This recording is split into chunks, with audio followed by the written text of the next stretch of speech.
Hey guys, welcome to Reddit Brew. I have 3 JUSTNOMIL stories for you guys today, all posted by different people, and I just wanted to give a quick forewarning that these 3 stories are pretty heavy and slightly disturbing. But without further ado, let's jump into it, shall we? Mother-in-law in love with my husband, her own son. Okay, my Mil is 100% obsessed with her son, my husband. Like, weirdly obsessed. She has walked in on him changing after I told her not to go in there because he was getting ready for work. She said, "Do you see how tan I am? I look gorgeous, don't I?" to my husband. To which he replied, "I don't think anyone is pretty besides my wife." Then she says, "I don't do all this for nothing. I'm trying to look pretty for you." She invited him to come sleep in the bed with her while we were spending the night over there, aka wanted him to leave me and our daughter in a room alone without him. My Mil and Phil have separate bedrooms. Weird, right? She bought the same nightgown as me after she went through my dresser drawers, then wore it in front of my husband and said, "So how do I look? I know you like this one." She walks around her house butt naked with all of her kids, son-in-laws, me, and her grandchildren over there. She calls my daughter her baby, as to imply that she is the mother and my husband is the father. She wants my daughter to call her mammy, since it's so close to mommy, so my daughter won't have any trouble remembering it. She also begs my husband to take her on a date and leave me with our daughter at home. Her words. Y'all, I could keep going. After Googling it and being on TikTok, I have seen many people have gone through this same thing, where their Mil treats their son like their husband. Oh, by the way, my father-in-law is alive, and I have talked with him about it, and he says she has always been like this towards my husband. But since we've gotten married, it has gotten worse.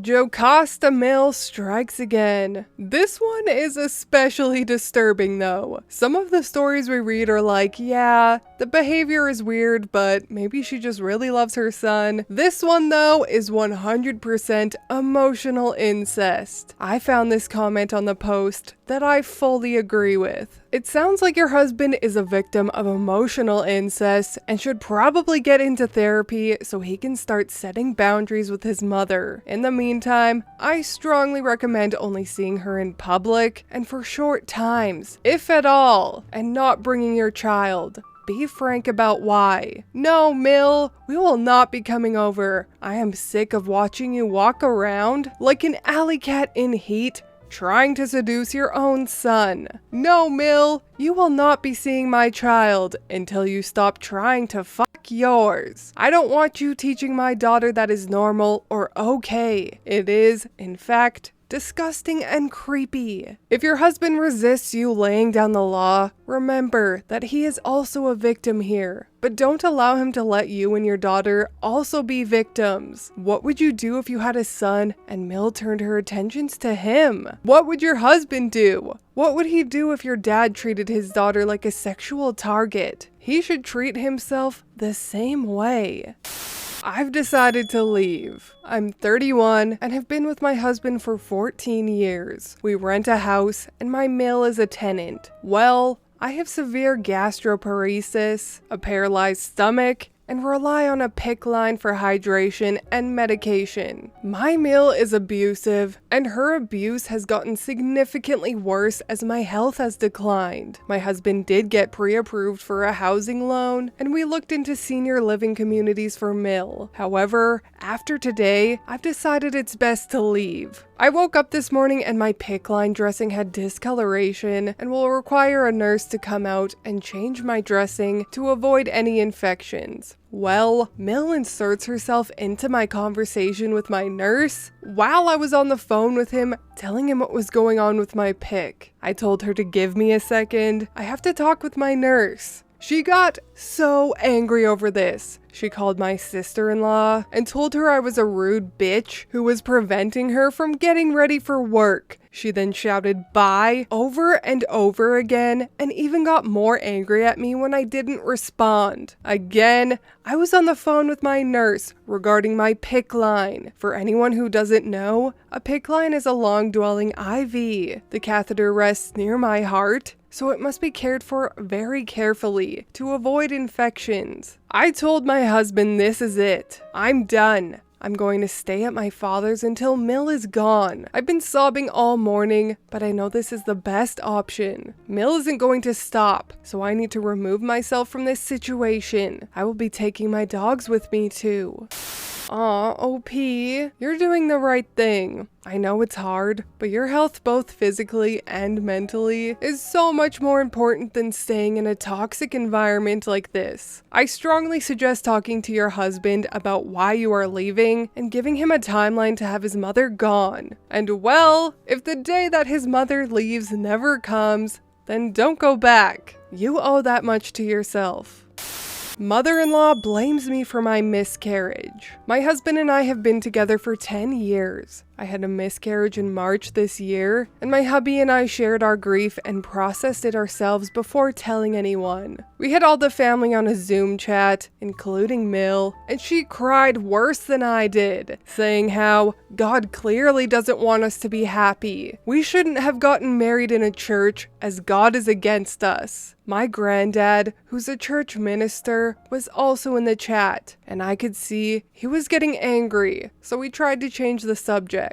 Again, Mill was acting hysterical, so we cut the call short. Not even 5 minutes later, she was at our door. Hubby and I were simply sitting in silence, me saying my prayers and him supporting me. She comes bursting through the door, blaming me for the miscarriage, how it's my fault. My husband kicked her out and told her not to come back until she can be respectful. 4 weeks later, she brought my husband porn and says it's because I'm not attractive. That's why I miscarried. She truly believes the miscarriage was my fault. My husband and I believe it simply wasn't our time. She tells anyone who listens that it's my fault. My husband's baby, not mine, died, as I'm trying to ruin any chance she has of happiness. She also tells them that my ugliness and unattractiveness will ruin the family genes. It's now August, and I've yet to speak to her. Anytime I see her, she tells me how I wouldn't be a good mother anyways, how she doesn't want a hideous grandchild, and how I spend too much time with my dog and not enough time giving myself to her son, as he has needs. My husband defends me at every opportunity when she slates me and states that he is ready to cut ties with Mill.